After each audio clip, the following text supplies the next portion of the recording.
일본이 5,500억 달러라면 한국은 얼마를 제시할 거죠? 트럼프의 이 한마디가 전 세계 경제계를 긴장시킨 순간이었습니다. 관세 협상장에서 벌어진 이 극적인 대치 상황을 목격하며 저는 곧 펼쳐질 드라마의 규모를 짐작조차 하지 못했습니다. 일본이 천문학적 규모의 투자를 약속하며 미국 앞에 무릎을 꿇는 모습을 지켜본 직후였기 때문입니다. 이제 한국의 차례가 다가왔습니다. 모든 언론이 한 목소리로 전망했지요. 한국 역시 결국 막대한 자금을 앞세워 나설 것이다. 그러나 한국이 꺼내든 것은 예상과 전혀 달랐습니다. 돈이 아닌 완전히 다른 차원의 카드였죠. 그 순간 협상장의 공기가 순식간에 바뀌는 것을 느낄 수 있었습니다. 며칠이 지나 발표된 협상 결과는 더욱 경이로웠습니다. 일본보다 훨씬 유리한 조건을 확보한 한국을 보며 미국은 오히려 핵심 전략적 동반자라는 찬사를 아끼지 않았습니다. 과연 한국은 어떤 비밀스러운 무기를 준비해 두었던 것일까요? 어떻게 자금력이 아닌 다른 방식으로 미국의 마음을 사로잡을 수 있었을까요? 딱 1초만요. 좋아요와 구독 꾹 부탁드립니다. 방위비 분담금 대폭 증액, 반도체 관세 100% 폭탄 선언. 워싱턴 DC 중심가 백악관 브리핑룸이 순간 소용돌이 속으로 빨려 들어갔습니다. 트럼프 대통령이 또다시 전 세계를 뒤흔드는 충격 발언을 쏟아내었기 때문입니다. 하지만 그 당시 저는 미처 깨닫지 못했습니다. 이 선언이 한국에게는 오히려 절호의 기회가 될 줄은 말입니다. 저는 클라크 사토입니다. 월스트리트 저널에서 아시아 경제 담당 선임 기자로 7년째 활동하고 있습니다. 일본계 미국인 3세로서 캘리포니아에서 태어나 스탠포드 대학교 경제학과를 졸업했습니다. 미일 경제관계와 동아시아 통상정책 전문가로 인정받으며 양쪽 문화를 모두 이해하는 독특한 위치에서 취재해왔습니다. 그날 아침 브리핑룸에서 펼쳐진 장면은 지금도 선명히 기억에 남아 있습니다. 한국이 방위비를 더 부담하지 않겠다는 것인가? 그렇다면 반도체에 100% 관세를 부과하겠다. 트럼프의 즉석 선언이었지만 현장의 분위기는 얼어붙은 듯 정적에 빠져들었습니다. 이번엔 한국이 완전히 궁지에 몰렸겠군요. 옆자리 CNN 특파원이 조용히 속삭였습니다. 저 역시 그런 예상을 하고 있었습니다. 한국 경제의 심장부나 다름없는 반도체 산업에 100% 관세라니 상상만으로도 끔찍한 시나리오였기 때문입니다. 그런데 몇 시간 뒤 백악관 국가안보회의실에서 벌어진 상황은 제 모든 추측을 무너뜨렸습니다. 긴급 소집된 회의에서 한국 협상단은 놀랍도록 침착한 모습을 보였던 것입니다. 삼성전자는 이미 텍사스에 기존 공장을 운영하고 있으며 제2공장 건설도 막바지 단계에 있습니다. SK하이닉스 또한 인디애나에 최첨단 시설을 구축하고 있죠. 한국통상교섭 본부장의 차분하면서도 확신에 찬 목소리가 회의실 전체에 울려 퍼졌습니다. 관세를 부과하신다 해도 저희에게는 아무런 문제가 되지 않습니다. 그 순간 회의실의 분위기가 극적으로 전환되었습니다. 미국 측 관계자들 사이에서 당황스러운 시선이 오고 갔습니다. 혹시 우리가 놓친 변수가 있는 것은 아닐까? 미국 무역대표부 부대표가 당혹스러운 표정으로 중얼거렸습니다. 반면 일본의 상황은 전혀 달랐습니다. 관세 협상이 본격화되기도 전부터 우리는 절박한 상태에 빠져 있었습니다. 5,500억 달러라는 어마어마한 규모의 투자 패키지를 준비해두고 있었기 때문입니다. 이번만큼은 확실한 승부를 걸어보자. 기시다 총리의 특별 지시사항이었습니다. 외무성, 경제산업성, 재무성이 총력을 기울여 협상안을 작성했죠. 협상 전날 저녁 일본 대사관에서 개최된 브리핑에 참석할 기회가 있었습니다. 한국 따위와는 차원이 다른 제안을 준비했다. 외무성 아시아 대양주 국장의 자신감 넘치는 목소리였습니다. 저 또한 그럴 것이라 확신했습니다. 하지만 첫날 협상이 마무리된 후 분위기는 예상과 달랐습니다. 5,500억 달러 투자안에 대해서는 검토해 보겠습니다. 미국 측의 반응이 생각보다 미지근했던 것입니다. 구체적인 이행 일정이나 법적 구속력 문제는 향후 논의하도록 하죠. 뭔가 이상하다. 직감적으로 느꼈습니다. 이런 식의 모호한 반응은 대개 거절의 전주곡이었기 때문입니다. 더욱 놀라운 것은 한국에 대한 미국의 태도 변화였습니다. 한국은 우리의 핵심 전략적 파트너입니다. 백악관 대변인이 공식 브리핑에서 사용한 표현이었습니다. 이런 격조 높은 수사를 일본에게 써준 적은 없었기 때문입니다. 도대체 무엇이 다른 것일까? 함께 취재 중이던 요미우리 신문 특파원이 답답해했습니다. 우리가 5,500억 달러나 제시했는데도 말입니다. 그런데 며칠 후 협상 결과가 공개되면서 모든 퍼즐이 맞춰지기 시작했습니다. 일본은 15% 관세를 적용받게 되었으나 조건들이 매우 애매했습니다. 투자 약속의 구체적 시한도 명확하지 않았고 문서화 과정도 불분명했습니다. 이게 무슨 소리인가? 15%포인트 추가 부과 가능성도 있다는 것인가? 최근 일본 대사관 경제 담당관이 미국 관보를 검토한 후 충격에 빠졌습니다. 결국 최대 30% 관세까지 치솟을 수 있다는 의미였기 때문입니다. 반면 한국은 MFN 최혜 국대우 체계 적용이라는 특혜를 확보했습니다. 표면적으로는 동일한 15% 관세율이었지만 실질적으로는 훨씬 유리한 구조였던 것입니다. 반도체와 조선업 분야는 거의 면제 수준이군요. 한국협상단 관계자의 만족스러운 미소가 인상 깊었습니다. 그날 밤 뉴욕 본사에 상황 보고를 할 때 저는 정말 말문이 막혔습니다. 편집장님, 이번 협상에서 일본이 한국보다 불리한 결과를 얻게 되었습니다. 무엇이라고? 5,500억 달러나 제안했는데도 그것이 미국이 별다른 관심을 보이지 않았습니다. 한국은 무엇을 제시했기에? 투자 규모는 일본보다 훨씬 작았지만 미국의 반응은 훨씬 호의적이었습니다. 도대체 어떤 차이가 있다는 것인가? 그 질문에 저는 답할 수 없었습니다. 하지만 며칠 후 그 해답을 찾게 되었습니다. 한국은 단순한 자금 규모가 아니라 전략적 가치로 승부했던 것입니다. 협상장을 떠나는 한국 협상단의 모습이 지금도 생생합니다. 과도한 만족감을 드러내지는 않았지만 분명한 성취감이 엿보였습니다. 반면 일본 측은 완전히 당황한 상태였습니다. 이런 결과가 나올 줄은 몰랐다. 외무성 관계자가 깊은 한숨을 내쉬며 중얼거렸습니다. 5,500억 달러면 충분할 것이라 생각했는데. 다음 날 제 기사가 게재되자마자 일본 전체가 큰 충격에 빠졌습니다. 무능한 외교의 극치 미국에 완전히 당했다는 제목들이 모든 신문 일면을 덮었기 때문입니다. 일본 국민들의 반응은 분노와 당황이 뒤섞인 것이었습니다. 5,500억 달러나 투자하겠다고 했는데 이런 결과라니? 한국보다도 못한 대우를 받다니 말이 되는가? 온라인상에서 비판적 댓글들이 폭우처럼 쏟아졌습니다.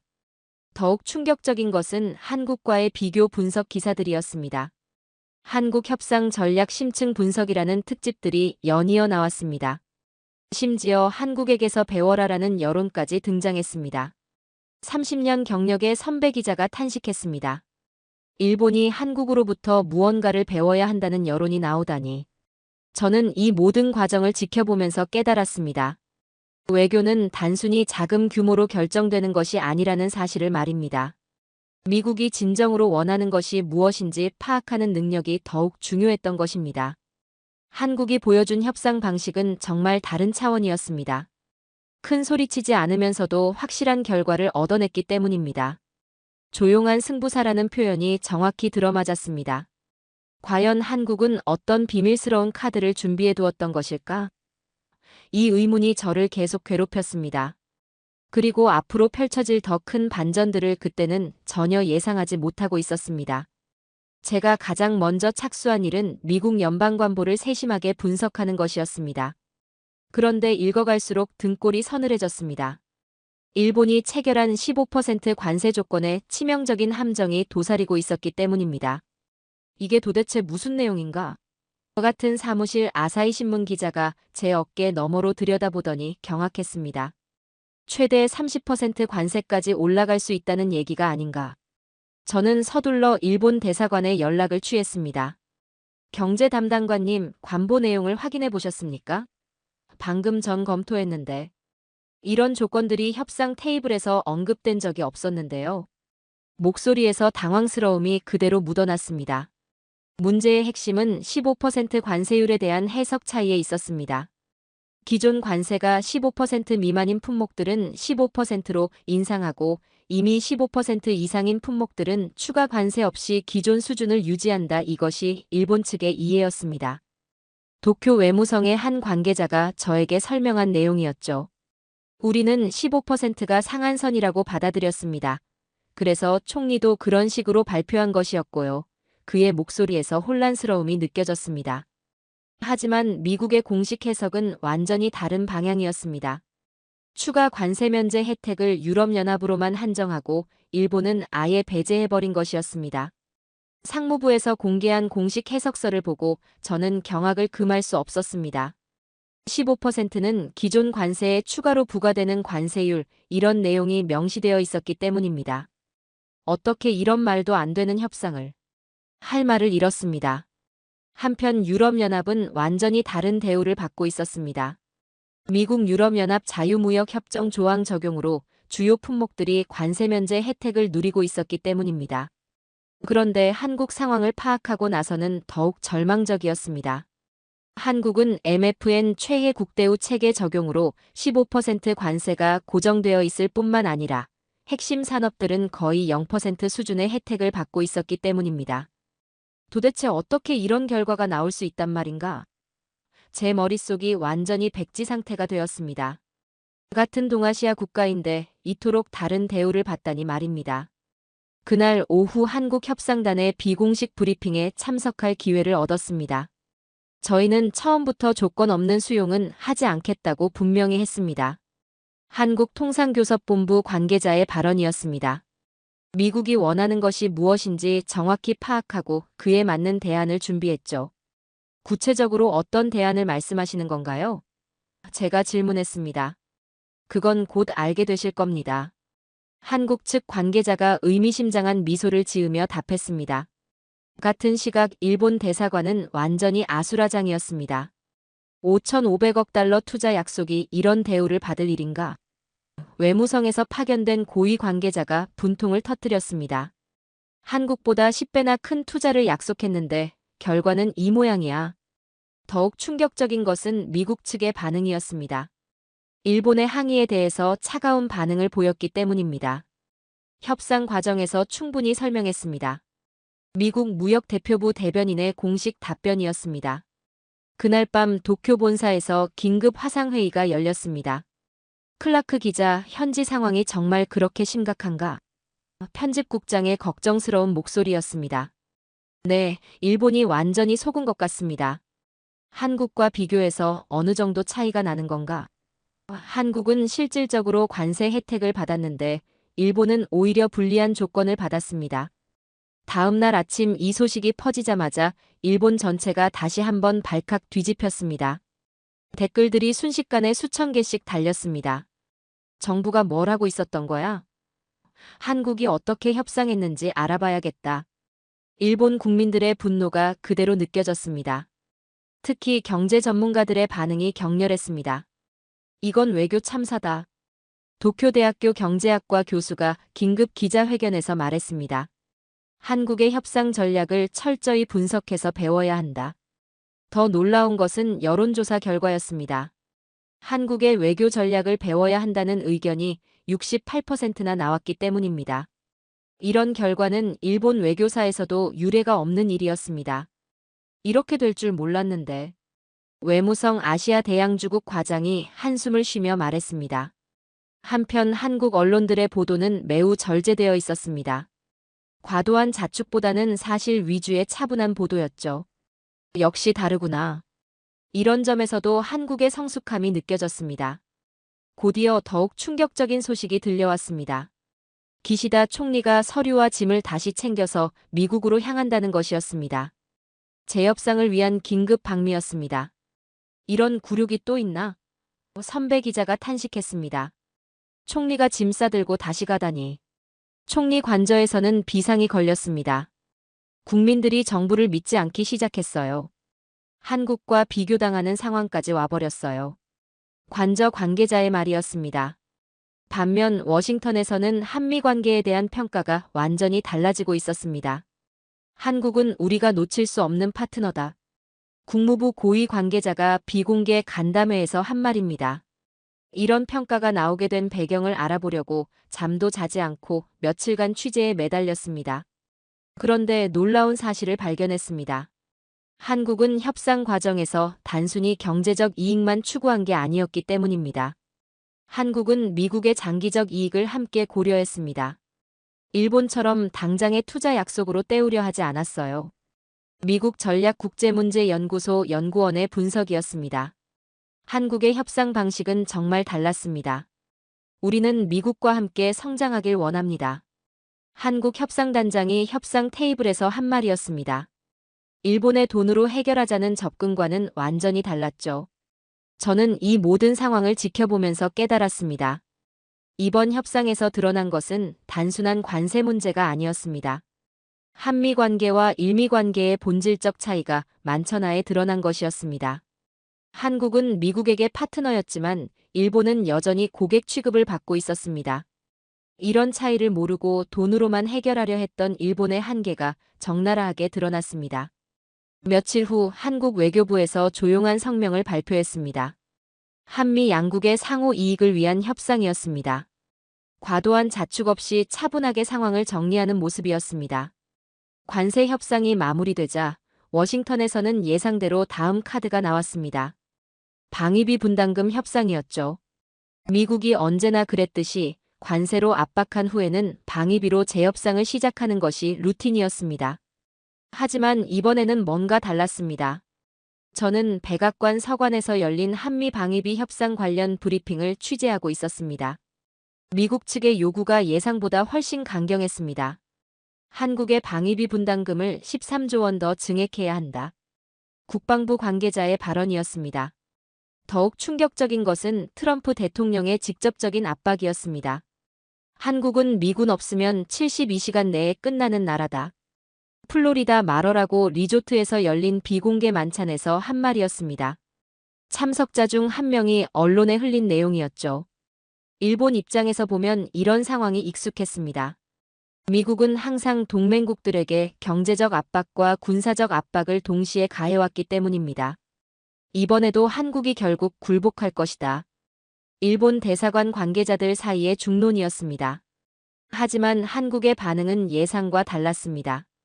보통 이런 압박이 가해지면 한국도 당황하며 협상 테이블로 나오곤 했는데 이번에는 침묵을 지켰습니다. 뭔가 이상하다. 같은 취재진도 의아해했습니다. 며칠 후 한국 국방부에서 조용한 성명을 발표했습니다. 방위비 분담에 대해 다시 논의할 필요가 있다. 강경하지도 굴복적이지도 않은 매우 차분한 톤이었습니다. 미국 측은 한국의 이런 반응에 당황하기 시작했습니다. 왜 예전처럼 협상 테이블로 나오지 않는 거지? 국무부 관계자가 의아해했습니다. 보통은 미국이 압박하면 한국이 먼저 양보안을 들고 나왔기 때문입니다. 며칠이 지나도 한국의 태도는 변하지 않았습니다. 오히려 더욱 차분해졌습니다. 우리는 동맹의 가치를 돈으로만 계산하지 않습니다. 한국 외교부 대변인의 브리핑이었습니다. 이런 상황이 계속되자 오히려 초조한 쪽은 트럼프가 되었죠. 한국이 왜 이렇게 버티는 거야? 백악관 관계자에게 짜증을 냈다는 소식이 들려왔습니다. 평소 같으면 벌써 협상이 시작되었을 텐데 말이죠. 그러던 중 결정적인 순간이 왔습니다. 플로리다 집회에서 트럼프가 즉흥적으로 거대한 폭탄을 던져버린 것입니다. 모든 반도체에 100% 관세를 부과하겠다.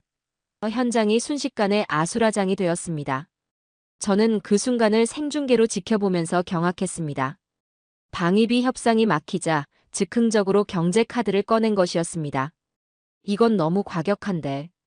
옆에 있던 CNN 기자도 당황했습니다. 반도체 100% 관세라는 것은 특히 한국 경제의 치명타가 될 수 있는 폭탄 선언이었습니다. 삼성전자와 SK하이닉스가 한국 수출의 핵심 기업들이었기 때문입니다. 이번엔 한국이 완전히 항복할 수밖에 없겠다. 일본 대사관에서는 안도의 한숨이 나왔습니다. 하지만 몇 시간 후 워싱턴의 분위기를 살펴보니 뭔가 이상했습니다. 백악관이나 국무부에서 예상보다 침착했습니다. 보통 트럼프의 폭탄 발언 이후에는 관계 부처들이 뒤수습에 바빴는데 이번은 달랐습니다. 왜 아무도 당황하지 않는 거지? 월스트리트 저널 기자가 의아해했습니다. 분명 한국을 겨냥한 강력한 압박이었는데 반응이 이상했습니다. 더욱 놀라운 것은 한국 측의 반응이었습니다. 보통 이런 상황이면 한국 대사관이 비상이 걸려야 정상인데 오히려 차분했습니다. 차분히 상황을 지켜보고 있습니다. 한국 대사관 관계자의 말이었습니다. 그날 밤 CNN에서 긴급 토론이 열렸습니다. 삼성과 SK 하이닉스가 직격탄을 맞을 것이다. 대부분의 전문가들이 한국의 위기를 예측했습니다. 저도 그럴 것이라 생각했습니다. 하지만 곧이어 왜 참모진들이 침묵했는지 그 뒷상황을 완전히 알 수 있었죠. 오히려 삼성전자와 SK 하이닉스의 주가가 오히려 상승하기 시작한 것입니다. 삼성전자는 이미 텍사스 테일러시에 170억 달러 규모의 반도체 공장을 짓고 있었고 곧 가동 예정이었기 때문입니다. 더욱 놀라운 것은 SK 하이닉스였습니다. 인디애나주에 37억 달러 규모의 첨단 패키징 공장을 건설 중이었습니다. 게다가 삼성은 텍사스 오스틴의 기존 공장도 운영하고 있었습니다. 이게 우연의 일치일까? 의문이 들기 시작했습니다. 한국이 미리 이런 상황을 예상하고 준비했던 건 아닐까요? 미국 업계 관계자들을 만나보니 더욱 놀라운 사실들이 드러났습니다. 한국 기업들이 몇 년 전부터 미국 투자를 대폭 늘려왔어요. 반도체 업계 애널리스트의 설명이었습니다. 마치 이런 상황을 미리 대비한 것 같더라고요. 실제로 계산해보니 그랬습니다. 삼성과 SK 하이닉스가 미국에서 생산하는 물량이 늘어나면 관세를 부과해도 큰 타격이 없었습니다. 오히려 미국 현지 고용이 증가하고 세수도 늘어나는 구조였습니다. 이걸 한국이 미리 계산했던 건가? 저는 점점 더 놀라기 시작했습니다. 트럼프의 즉흥적 폭탄을 무력화시키는 완벽한 방어막이 이미 준비되어 있었던 것입니다. 워싱턴 정가에서 흥미로운 소문이 돌기 시작했습니다. 한국의 미국 투자 규모가 생각보다 훨씬 크다. 국무부 관계자의 말이었습니다. 관세를 부과해봐야 실질적 효과가 없을 것 같다. 결국 트럼프의 반도체 100% 관세 폭탄은 한국에게 위기가 아니라 기회가 되었습니다. 미국 현지 투자를 통해 이미 준비된 기업들에게는 오히려 경쟁 우위를 확보할 기회였기 때문입니다. 결과를 누가 예상했겠어? CNN 경제 전문가가 감탄했습니다. 방위비로 압박하다가 오히려 한국의 전략적 우위만 부각시켰네요. 며칠 후 한국산업통상자원부에서 조용한 브리핑이 있었습니다. 우리 기업들의 미국 투자는 장기적 전략의 일환입니다. 정말 침착한 반응이었습니다. 위기를 기회로 바꾸는 모습이 인상적이었습니다. 이 모든 과정을 지켜보면서 저는 깨달았습니다. 진정한 외교력이란 위기가 닥쳤을 때 당황하지 않고 미리 준비된 카드를 꺼내는 것이라는 걸요. 한국이 보여준 것은 바로 그런 전략적 사고였습니다. 트럼프의 반도체 관세 폭탄이 무력화된 지 며칠 후 저는 워싱턴에서 더욱 놀라운 사실들을 발견하기 시작했습니다. 한국이 준비한 카드가 반도체만이 아니었던 것입니다. 조선업과 LNG 사업을 연결한 거대한 전략이 숨어 있었습니다. 이건 정말 차원이 다른 접근이었습니다. 미국 에너지부에서 열린 LNG 수출 확대 관련 세미나에 참석했을 때였습니다. 발표자가 흥미로운 데이터를 제시했습니다. 2028년부터 국제회사기구 IMO의 친환경 규제가 본격 시행됩니다. 전 세계 10만 척의 상선 중 LNG 추진선으로 교체 완료된 것은 겨우 2,000척, 2%에 불과했습니다. 이게 한국과 무슨 관련이 있지? 처음에는 이해하지 못했습니다. 하지만 곧 깨달았습니다. 남은 9만 8천 척이 모두 교체되어야 한다는 뜻이었기 때문입니다. 세미나 후 조선업계 전문가와 대화를 나눴습니다. LNG선 건조 시장에서 한국의 점유율이 어느 정도인가요? 현대중공업, 삼성중공업, 대우조선해양이 합쳐서 70% 이상이에요. 클락스 리서치 데이터를 인용한 설명이었습니다. 그 순간 소름이 돋았습니다. 10만 척의 선박 교체 수요 중 70%를 한국이 가져갈 수 있다는 얘기였기 때문입니다. 대략 계산해도 수백조 원 규모의 시장이었습니다. 더욱 놀라운 것은 미국과의 연결고리였습니다. 미국이 LNG 수출을 확대하려면 LNG 운반선이 필요했는데 이 배들을 한국이 만들고 있었던 것입니다. 완벽한 윈윈 구조구나. 감탄할 수밖에 없었습니다. 며칠 후 텍사스주 휴스턴에서 열린 LNG 산업 컨퍼런스에 참석했습니다. 그곳에서 마스가 프로젝트에 대한 발표를 들었습니다. 미국 내 조선소 건립과 인력 양성을 지원하는 프로젝트였는데 한국 기업들이 주도하고 있었습니다. 한국이 미국 조선업에 본격 진출한다고요? 제가 질문했습니다. 네, 하나오션이 필라델피아 조선소를 인수했고 다른 조선업체들도 진출을 검토하고 있어요. 현대중공업도 눈여겨보고 있다고 하더라고요. 미국 해사청 관계자의 답변이었습니다. 이건 정말 깜짝 놀랄 전략이었습니다. 한국이 단순히 배를 수출하는 게 아니라 미국 내에서 그 입지를 확고히 하겠다는 것이었기 때문입니다.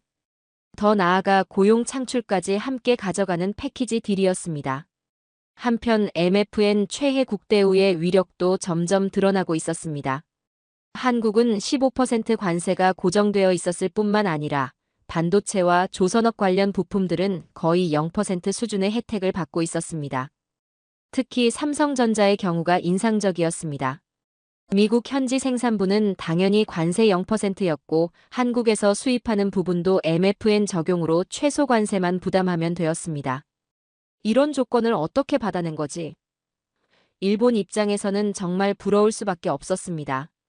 일본 대사관에서 긴급 보고서를 작성하고 있다는 소식이 들려왔습니다. 한국의 3중 전략을 분석하라. 도쿄 본부의 지시였습니다. 반도체, 조선업, LNG 사업이 어떻게 연결되어 있는지 파악하라는 것이었습니다. 저도 본격적인 분석에 나섰습니다. 며칠간 자료를 수집하고 전문가들을 만나보니 놀라운 그림이 그려졌습니다. 한국이 준비한 것은 단순한 산업 전략이 아니라 미국과의 장기적 파트너십이었습니다. 먼저 에너지 안보 측면에서 보면 미국은 LNG 수출 확대를 원했고 한국은 이를 운반할 선박을 제공했습니다.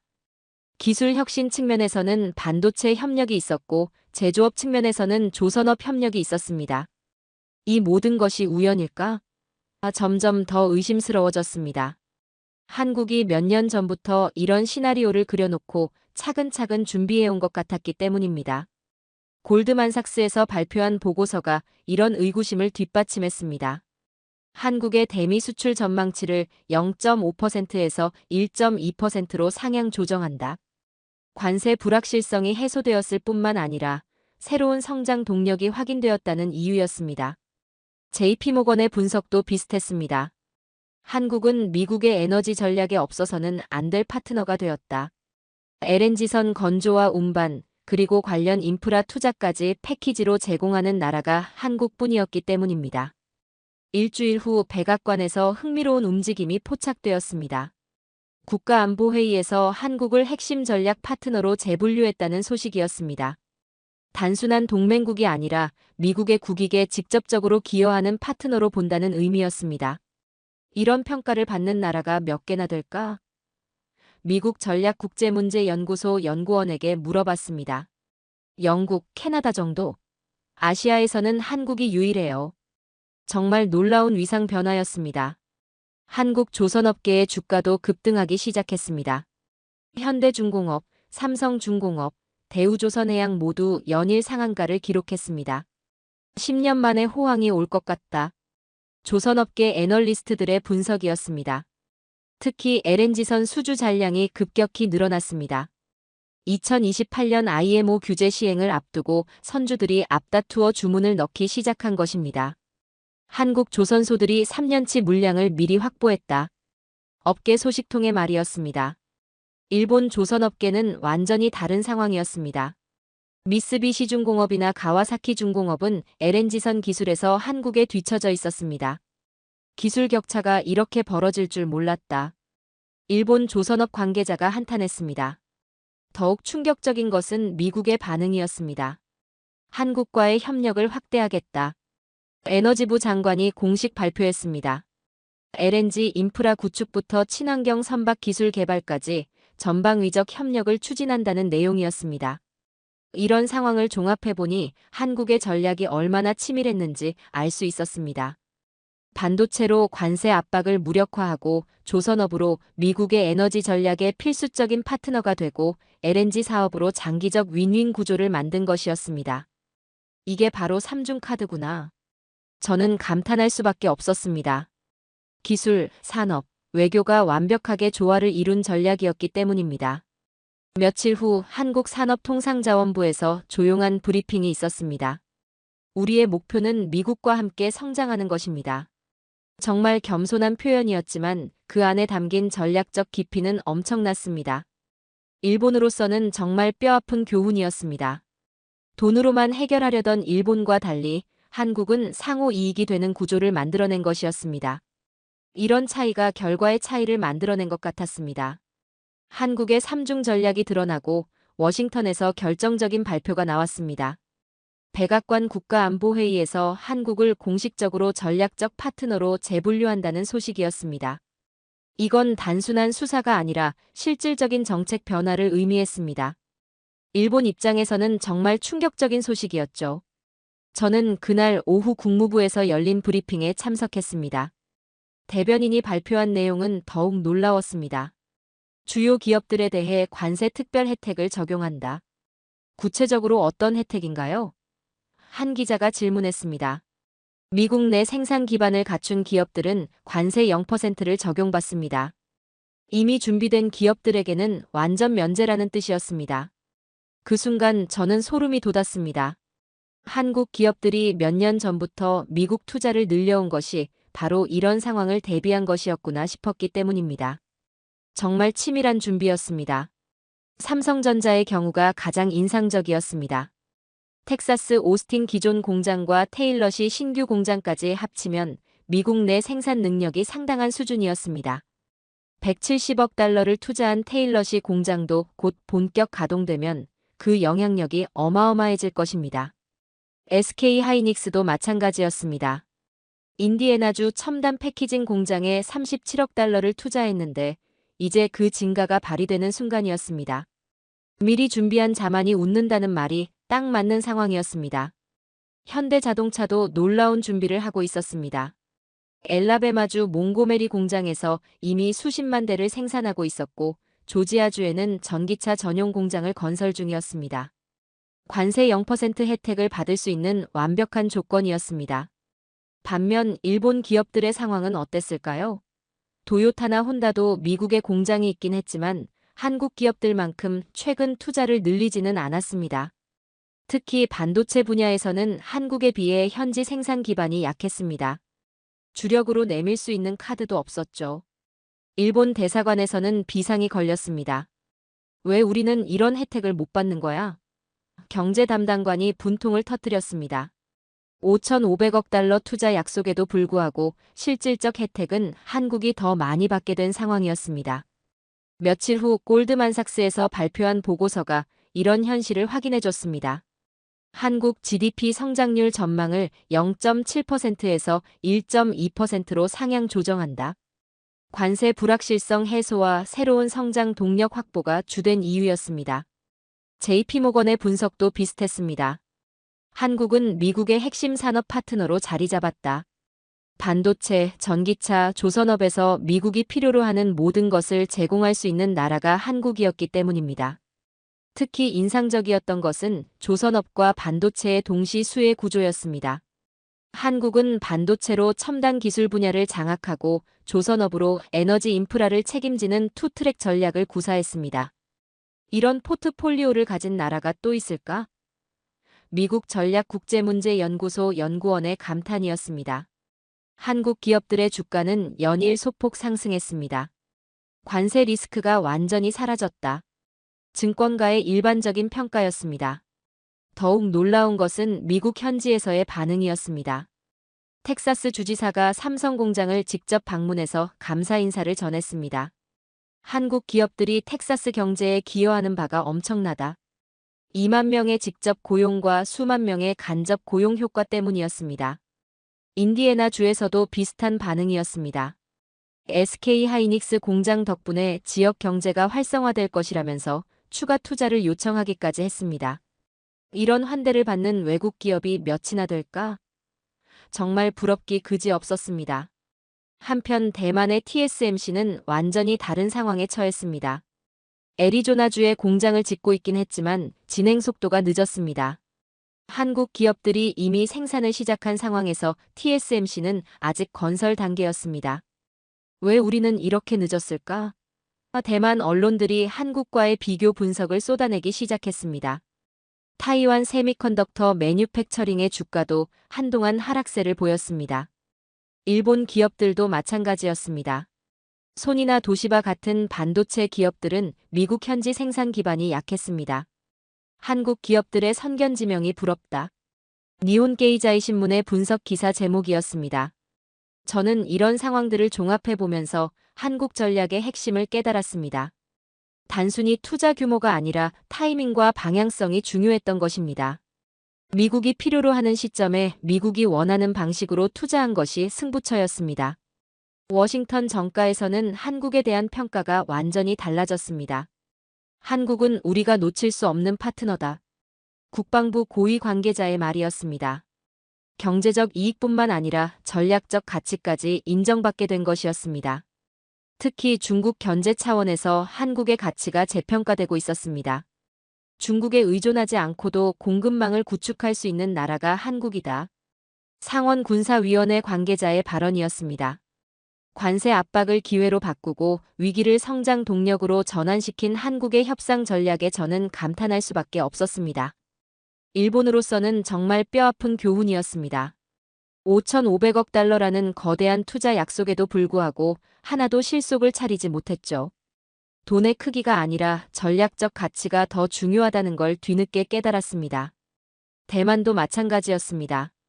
반도체 강국이라는 자부심에도 불구하고 미국 시장에서는 한국에 밀렸습니다. 기술만으로는 부족하다. 타이밍과 전략이 더 중요하다. 대만 경제부 관계자의 한탄이었습니다. 이 모든 과정을 지켜보면서 저는 깨달았습니다. 진정한 승리란 남을 이기는 것이 아니라 모두가 이길 수 있는 구조를 만드는 것이라는 걸요. 한국이 보여준 것은 바로 그런 지혜였습니다. 미국도 원하는 것을 얻었고 한국도 필요한 것을 확보했습니다. 완벽한 윈윈 구조였습니다. 이런 결과를 만들어낸 한국의 전략적 역량에 정말 감탄할 수밖에 없었습니다. 한국의 관세 협상 승리가 주목받는 가운데 저는 또 다른 차원의 이야기를 추적하기 시작했습니다.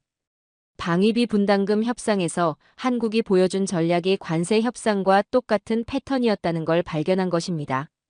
이건 우연이 아니라 일관된 철학에 바탕한 접근법이었습니다. 돈이 아니라 가치로 승부한다는 한국만의 독특한 전략 말이죠.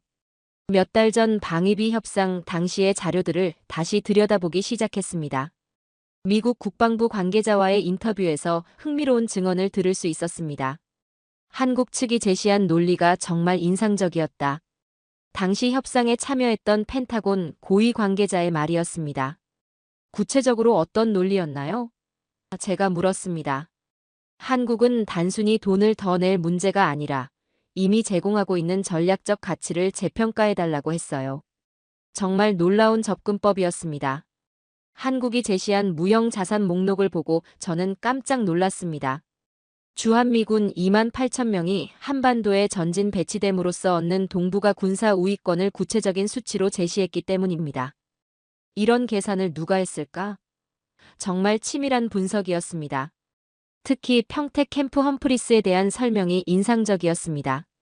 세계 최대 규모의 미군 기지인데 건설비 107억 달러 중 92%를 한국이 부담했다는 사실을 강조했습니다. 이걸 돈으로 환산하면 연간 얼마의 가치일까요? 한국 측 협상가가 미국 관계자에게 물었다고 합니다. 더욱 놀라운 것은 한국이 제공하는 훈련장과 공역의 가치였습니다. 미군이 한국에서 실시하는 각종 연합훈련의 규모와 빈도를 분석해서 제시했기 때문입니다. 이런 훈련 환경을 미국 본토에서 구축하려면 수십조 원이 필요하다. 한국 국방부의 치밀한 계산이었습니다. 한국이 특히 강조한 부분은 사드 배치와 전략무기 전진 배치 효과였습니다. 우리는 미국의 무기 시험장 역할도 하고 있습니다. 한국 협상단이 제시한 자료였습니다. 실제로 한국에서 실전 배치된 무기 시스템들의 데이터가 미국 방산업체들에게 얼마나 귀중한 정보인지 분석했습니다. 문득 얼마 전 열린 한미안보협의회 관련 브리핑에서 들었던 이야기가 생각났습니다. 한국의 지정학적 위치가 갖는 전략적 가치는 돈으로 환산하기 어렵다. 미 태평양 사령부 관계자의 말이었습니다. 구체적으로 어떤 가치를 말씀하시는 건가요? 다른 기자가 질문했었죠. 중국 견제, 북한 감시, 러시아 견제를 동시에 할 수 있는 거점이 한반도입니다. 이런 지정학적 가치를 한국이 무료로 제공하고 있다는 설명이었습니다. 미국 싱크탱크에서 발표한 보고서도 이런 현실을 뒷받침했습니다. 전략국제문제연구소에서 한반도 미군 기지의 전략적 가치라는 제목의 연구를 발표했기 때문입니다. 그 보고서는 이렇게 지적했습니다. 주한미군과 그 기지로 인해 한국이 보호받고 있다고 모두들 생각하지만 오히려 연간 약 200억 달러 상당의 군사적 이익을 미국이 얻고 있다는 분석이었습니다. 더욱 흥미로운 것은 한국이 제공하는 정보 수집 능력이었습니다. 북한과 중국의 군사 동향을 실시간으로 모니터링할 수 있는 지리적 이점을 한국이 미국과 공유하고 있기 때문입니다. 이런 정보의 가치를 어떻게 돈으로 계산할 수 있겠어요? 한국국방연구원 관계자의 말이었습니다. 일본과의 차이도 명확했습니다. 일본도 미군 기지를 제공하고 있지만 한국만큼의 전진 배치 효과는 없었습니다. 한국은 최전선이고 일본은 후방 기지죠. 미군 관계자들 사이에서 통용되는 인식이었습니다. 한국의 이런 논리가 미국 내에서 어떤 반응을 얻었는지 궁금했습니다.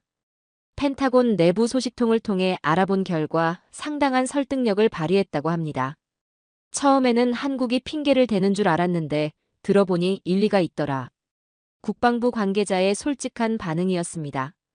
특히 미국 군사 전문가들 사이에서 화제가 된 것은 한국의 기회비용 분석이었습니다. 만약 한국에서 미군이 철수한다면 미국이 감수해야 할 전략적 손실을 구체적으로 계산해서 제시한 것입니다. 이런 분석을 누가 했길래? 미국 국방 싱크탱크들도 감탄했다고 합니다. 한미 상호방 위조약 체결 70년 만에 이런 관점의 재평가가 이뤄진 것도 의미가 깊었습니다. 단순히 미국이 한국을 보호해주는 일방적 관계가 아니라는 걸 보여줬다. 존스 홉킨스 대학교 한미연구소 교수의 평가였습니다. 더욱 놀라운 것은 이런 논리가 관세 협상에서도 그대로 적용되었다는 점이었습니다. 한국은 미국에게 단순히 경제적 이익만 제공하는 것이 아니라 전략적 가치를 함께 제공한다고 강조했기 때문입니다. 같은 철학이구나. 저는 한국 전략의 일관성에 감탄했습니다. 방위비 협상 과정에서 한국이 보여준 또 다른 혁신은 동반 성장 개념이었습니다. 우리가 더 강해질수록 미국도 더 안전해진다. 한국 국방부가 제시한 논리였습니다. 한국의 방어력 증강이 결국 미국의 이익이라는 관점이었습니다. 미 의회에서도 이런 한국의 접근법이 주목받기 시작했습니다.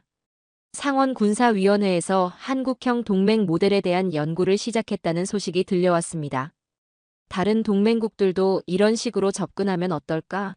의원들 사이에서 나온 반응이었습니다. 한편 일본은 이런 한국의 변화를 예의주시하고 있었습니다. 한국이 완전히 다른 차원의 게임을 하고 있다. 일본 방위성 관계자의 평가였습니다. 돈으로만 해결하려던 일본의 접근법과는 근본적으로 달랐습니다. 몇 주 후 워싱턴에서 열린 한미 안보 세미나에 참석했습니다. 그곳에서 한국 국방장관의 발언을 직접 들을 수 있었습니다. 우리는 미국의 단순한 고객이 아니라 전략적 파트너입니다. 정말 자신감 넘치는 발언이었습니다. 미국 국방장관의 답변도 인상적이었습니다. 한국과의 동맹은 21세기형 파트너십의 모범 사례가 되고 있다. 이런 평가가 나올 줄 누가 예상했겠어요? 이 모든 과정을 지켜보면서 저는 깨달았습니다. 한국이 보여준 것은 단순한 협상 기술이 아니라 동맹 관계에 대한 근본적 재정이었습니다. 우리는 보호받는 존재가 아니라 함께 성장하는 파트너다. 이런 철학이 관세 협상에서도 그대로 적용된 것이었습니다. 결국 한국의 방위비 협상 전략과 관세 협상 전략은 같은 뿌리에서 나온 것이었습니다. 돈이 아니라 가치로, 일방적 의존이 아니라 상호 이익으로 접근하는 한국만의 독특한 외교 철학이었습니다. 이런 일관성이 미국으로 하여금 한국을 단순한 동맹국이 아닌 전략적 파트너로 인식하게 만든 핵심 요인이었습니다. 한국의 관세 협상 성공 이후 일주가 지나면서 저는 워싱턴 전체의 분위기가 완전히 바뀐 것을 목격했습니다. 각국 대사관들이 한국의 협상 전략을 분석하기 위해 혈안이 되어 있었기 때문입니다. 특히 충격적이었던 것은 미국 주요 언론들이 한국을 협상의 교과서로 평가하기 시작한 것이었습니다. 이런 변화를 지켜보면서 저는 정말 믿기 어려운 순간을 맞고 있다고 느꼈습니다. 가장 먼저 주목받은 것은 워싱턴 포스트의 분석 기사였습니다. 한국 외교 전략적 침묵이 최고의 무기라는 제목의 기사가 일면에 실렸습니다. 기사를 쓴 데이비드 이그나티우스 칼럼니스트는 한국의 협상 방식을 세세히 분석했습니다. 한국은 큰 소리치지 않으면서도 확실한 결과를 얻어냈다. 칼럼의 핵심 내용이었습니다. 특히 일본의 5,500억 달러 투자 발표와 대비되는 한국의 조용한 접근법을 높이 평가했습니다. 며칠 후 CNN에서도 특집 프로그램을 방송했습니다. 한국의 관세 협상은 타국이 벤치마크할 사례라는 평가가 나왔습니다. 크리스티안 아만푸르 앵커가 직접 진행한 프로그램이었는데 한국 협상단장과의 단독 인터뷰도 포함되어 있었습니다. 어떻게 이런 결과를 만들어낼 수 있었나요? 아만푸르 앵커의 질문이었습니다. 우리는 처음부터 윈윈 구조를 염두에 두고 접근했습니다. 한국 측의 답변이 정말 인상적이었습니다. BBC도 마찬가지였습니다. 런던 본사에서 제작한 다큐멘터리 한국의 외교 혁신이 전 세계에 방송되었기 때문입니다. 투자금 구조를 미리 확보한 점이 현명했다는 분석이 특히 주목받았습니다. 유럽에서의 반응도 놀라웠습니다. 프랑스 르몽드 신문이 한국식 협상법에 대한 특집 기사를 연재하기 시작했습니다. 독일 프랑크푸르터 알게마인의 차이퉁도 작은 강국의 지혜라는 제목으로 한국을 분석했습니다. 가장 충격적이었던 것은 일본 언론들의 반응이었습니다. 니혼 게이자이 신문이 한국에게 배우는 협상의 기술이라는 연재를 시작한 것입니다. 우리가 놓친 것이 무엇인지 철저히 분석해야 한다. 편집국장의 서문이었습니다. 요미우리 신문도 마찬가지였습니다. 한국 외교부 문서 분석 프로젝트를 시작한다고 발표했습니다. 한국이 어떤 논리와 전략으로 협상에 임했는지 파악하겠다는 의도였습니다. 일본 외무성에서는 더욱 적극적인 움직임을 보였습니다.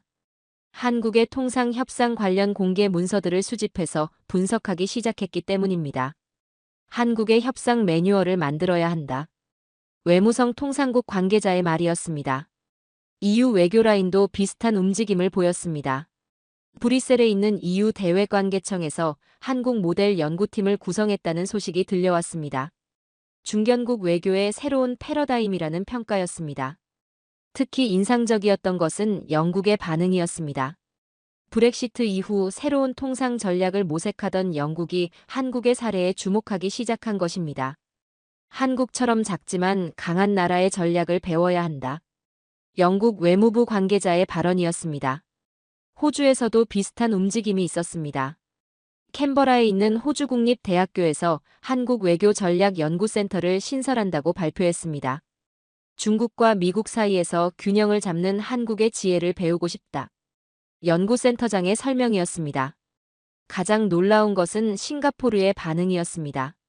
리셰룽 총리가 직접 한국 대사를 만나서 협상 전략에 대해 문의했다는 소식이 들려왔기 때문입니다. 작은 나라가 큰 나라와 협상하는 방법을 배우고 싶다.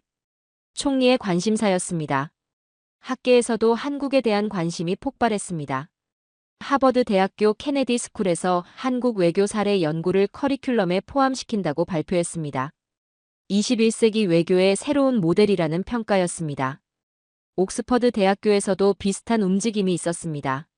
작은 국가의 큰 외교라는 제목으로 한국을 연구하는 프로젝트가 시작되었기 때문입니다. 한국이 보여준 것은 단순한 협상 기술이 아니라 외교 철학의 혁신이라는 평가였습니다. 국제기구들도 한국에 주목하기 시작했습니다.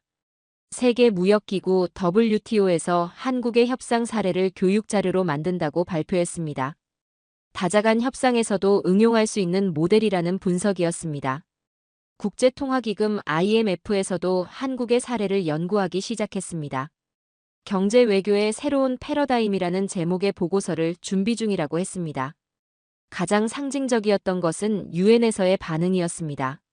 안토니우 구테레스 사무총장이 한국 대사와의 면담에서 협상 전략에 대해 질문했다는 소식이 들려왔기 때문입니다. 타 국가들이 배울 수 있는 지혜라는 표현을 사용했다고 합니다. 저는 이런 변화들을 지켜보면서 정말 감격스러웠습니다.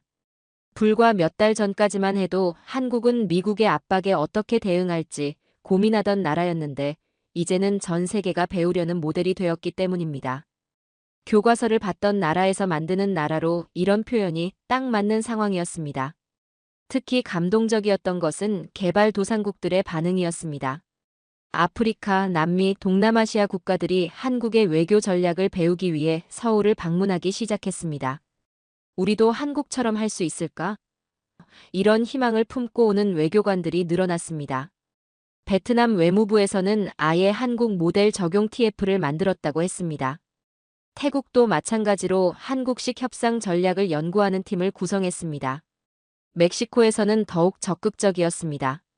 한국 외교부에 공식적으로 협상 전략 공유를 요청했기 때문입니다. 북미 자유무역협정 재협상에서 한국의 지혜를 활용하고 싶다. 멕시코 외무장관의 요청이었습니다. 이 모든 변화를 지켜보면서 저는 깨달았습니다. 한국이 만들어낸 것은 단순한 협상 기법이 아니라 새로운 외교 패러다임이었습니다. 강대국의 논리에 휘둘리지 않으면서도 상호 이익을 창출하는 제3의 길을 보여준 것이었습니다.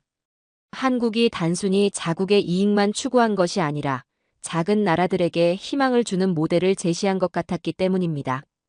이것이야말로 진정한 소프트 파워의 힘이 아닐까 싶었습니다. 한국의 관세 협상 성공이 국제적 주목을 받으면서 저는 워싱턴에서 근본적인 변화의 조짐을 목격하기 시작했습니다. 한미 관계에서 한국의 위상이 완전히 달라진 것을 느낄 수 있었기 때문입니다. 과거처럼 미국이 일방적으로 요구하고 한국이 수용하는 관계가 아니라 진정한 의미의 파트너십으로 발전하고 있었습니다. 과거엔 따랐지만 이제는 이끈다는 표현이 딱 맞는 상황이었습니다. 가장 먼저 눈에 띈 변화는 한국이 제시한 새로운 동맹 모델이었습니다. 방위비 협상에서 보여준 무형 자산 중심의 접근법이 워싱턴 정가에서 화제가 되고 있었기 때문입니다. 돈이 아니라 가치로 평가한다는 한국의 철학이 다른 동맹국들에게도 영향을 미치기 시작했습니다.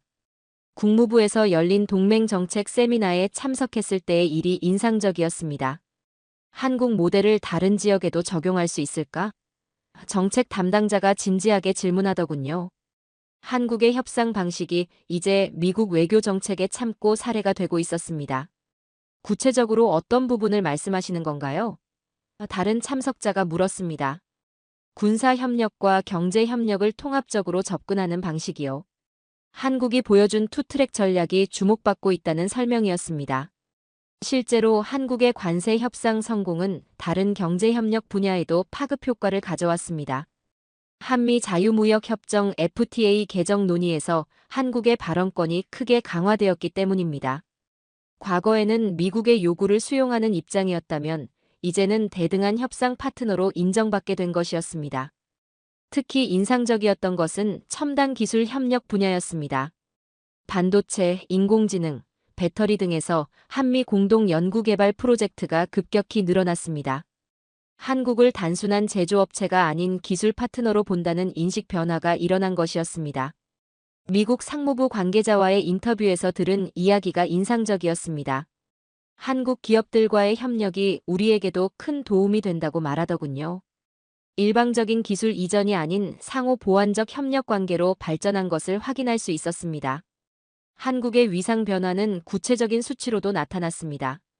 미국 재무부가 발표한 관세 정책 전망에 따르면 앞으로 10년간 연간 3,100억 달러의 관세 수입을 예상한다고 합니다. 이런 장기적 변화 속에서 한국이 미리 대비책을 마련해둔 것이 얼마나 현명했는지 새삼 느꼈습니다. 한국의 선견지명이 정말 놀랍다는 평가가 월스트리트에서도 나왔습니다. 투자은행들이 한국을 관세 리스크가 없는 안전한 투자처로 재평가하기 시작한 것이었습니다. 하지만 모든 국가가 한국의 성공을 달가워하는 것은 아니었습니다. 중국에서는 한미 밀착에 대해 지속적으로 우려를 표명하고 있었기 때문입니다. 중국 외교부가 발표한 성명에서 지역 안정에 미치는 영향을 우려한다고 밝힌 바 있었습니다. 중국의 견제는 더욱 구체적인 형태로 나타나기 시작했습니다. 한국 기업들의 중국 진출에 대해 각종 행정적 규제를 강화하는 움직임을 보였습니다. 하지만 한국 정부는 이런 압박에도 굴복하지 않고 원칙적인 대응을 보여줬습니다. 우리는 특정 국가를 겨냥한 정책을 추진하지 않는다는 한국 외교부의 일관된 입장이 오히려 국제사회의 지지를 받았습니다. 성숙한 외교적 대응이 한국의 신뢰도를 더욱 높였습니다. 일본의 불만도 계속되고 있었습니다. 니혼게이자이 신문에서 한국 편향 정책이라는 사설을 게재하는 등 비판적 시각을 보였기 때문입니다. 5,500억 달러 투자 약속에도 불구하고 한국만큼의 성과를 거두지 못한 것에 대한 아쉬움이 컸습니다. 우리도 한국처럼 접근했어야 했다는 반성의 목소리가 일본 정부 내부에서 나오기 시작했습니다. 외무성에서는 한국의 협상 전략을 분석하는 태스크포스까지 만들었다고 합니다. 하지만 이런 견제와 비판 자체가 한국의 위상 변화를 방증하는 것이기도 했습니다. 과거에는 한국이 어떤 성과를 거두든 크게 주목받지 못했는데 이제는 모든 움직임이 국제적 관심사가 되었기 때문입니다. 워싱턴에서는 한국에 대한 평가가 계속 높아지고 있었습니다. 21세기형 동맹의 모범 사례라는 표현이 공식 문서에서도 자주 등장하기 시작했습니다. 국무장관이 공개석상에서 한국을 놓칠 수 없는 핵심 파트너라고 언급한 것도 상징적이었습니다. 특히 인상적이었던 것은 한국이 제시한 통합적 접근법이었습니다. 군사협력과 경제협력을 분리해서 생각하는 기존 방식에서 벗어나 두 영역을 유기적으로 연결한 전략이 주목받았기 때문입니다. 이런 발상의 전환이 성공의 열쇠였다는 분석이 나왔습니다. 한국의 영향력은 다른 지역으로도 확산되고 있었습니다. 유럽연합에서 한국 모델을 연구하는 프로젝트를 시작했다는 소식이 들려왔습니다. 중견국이 어떻게 큰 영향력을 발휘할 수 있는지 보여준 사례라는 평가였습니다. 나토에서도 한국의 사례에 관심을 보이기 시작했습니다. 동맹 관계의 새로운 패러다임이라며 연구 가치가 있다고 평가했습니다. 한국이 제시한 모델이 서구 동맹 체계에도 시사점을 준다는 인식이었습니다. 가장 감동적이었던 것은 개발도상국들의 반응이었습니다. 한국을 보면 희망이 생긴다는 말을 여러 나라 외교관들에게서 들었습니다. 작은 나라도 충분히 큰 역할을 할 수 있다는 것을 한국이 증명해 보였다는 것이었습니다. 동남아시아 국가들도 한국의 전략을 배우려는 움직임을 보였습니다.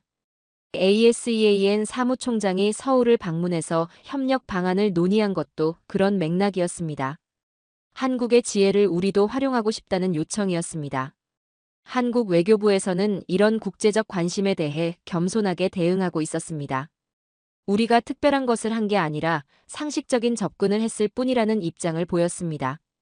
이런 겸손한 태도가 오히려 한국에 대한 신뢰를 더욱 높였습니다. 새로운 동맹의 시대라는 주제로 열린 국제포럼에 전 세계에서 외교관들이 몰려왔습니다. 한국 대표의 기조연설이 특히 인상적이었습니다. 우리가 추구한 것은 일방적 의존이 아닌 상호 번영이었다고 말하더군요. 이런 철학이 성공의 비결이었다는 설명이었습니다. 동맹이란 주고받는 관계가 아니라 함께 만들어가는 관계라는 표현도 기억에 남았습니다. 이런 철학적 접근이 한국 외교의 차별화 요소였던 것 같습니다. 저는 이 모든 변화를 지켜보면서 정말 감격스러웠습니다. 한국이 단순한 협상 기법의 승리가 아니라 외교 철학의 혁신을 이뤄낸 것 같았기 때문입니다. 강자와 약자의 관계를 넘어서 진정한 파트너십을 구현한 모델이었습니다. 앞으로의 한미 관계는 어떻게 발전할까요? 한국이 보여준 새로운 길이 표준이 될 것 같았습니다. 과거의 SMA 방식을 넘어서 진정한 K동맹의 시대가 열린 것 같은 느낌이었습니다. 일본계 미국인 기자로서 저는 한국의 성공에 진심으로 감탄하지 않을 수 없었습니다. 한국이 보여준 것은 단순한 외교적 성취가 아니라 새로운 가능성의 제시였기 때문입니다. 작은 나라도 세상을 바꿀 수 있다는 희망을 전 세계에 전해준 것입니다. 한국이 보여준 것은 단순한 협상의 승리가 아니었습니다. 돈이 아닌 가치로 의존이 아닌 파트너십으로 접근한 완전히 새로운 외교 철학이었습니다. 5,500억 달러라는 거대한 숫자로 승부하려던 일본과 달리 한국은 상호 이익과 전략적 가치로 미국의 마음을 움직였습니다. 그 결과 한국은 관세 혜택뿐만 아니라 진정한 전략적 파트너로 인정받게 되었죠. 크기가 아닌 지혜로, 힘이 아닌 전략으로 세상을 바꿀 수 있다는 것을 증명한 오늘의 사연을 함께 해주셔서 감사합니다. 지금까지 우인스의 수진이었습니다. 오늘도 끝까지 함께 해주셔서 정말 감사합니다. 당신만의 해외 감동 이야기가 늘 당신 곁에서 따뜻한 순간으로 남길 바랍니다. 다음에도 따뜻한 이야기로 다시 찾아올게요. 수진이랑 우인스 다음에도 함께해요. 오늘도 행복한 하루 되세요. 사랑합니다.